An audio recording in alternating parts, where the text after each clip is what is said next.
C'est par 205 voix pour et 125 voix contre que le texte relatif au projet de loi portant établissement d'un service de santé universel a été adopté en première lecture mardi à la Chambre des députés au Parlement sud-africain.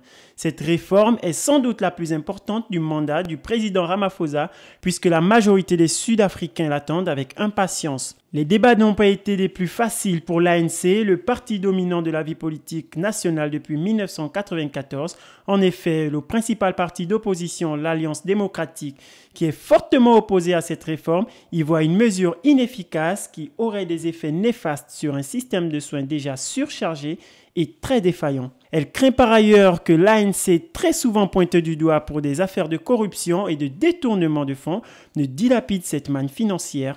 Autres opposants au projet de loi, ce sont les professionnels des hôpitaux privés qui craignent un manque à gagner financier car certains actes ne seraient plus couverts dès lors qu'ils sont pris en charge par l'assurance maladie universelle. Côté gouvernemental, on voit au contraire des choses autrement.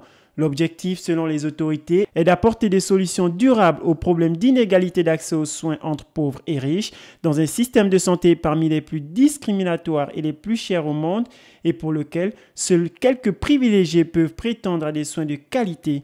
Un constat partagé par un spécialiste. En Afrique du Sud, ils ont un système de santé à deux visées. Il y a un système de santé privé qui coûte extrêmement cher et un système public qui ressemble vraiment à un système de santé d'un pays du tiers-monde. C'est un système vraiment injuste. Figurez-vous que 4,5% du PIB de l'Afrique du Sud est consacré au système de santé privé contre 4,2% du PIB pour les systèmes publics. Dans ce projet, le gouvernement entend en effet mettre à contribution les quelques 9 millions de Sud-Africains qui peuvent se payer une assurance santé dans le privé en orientant ces cotisations dans le service public.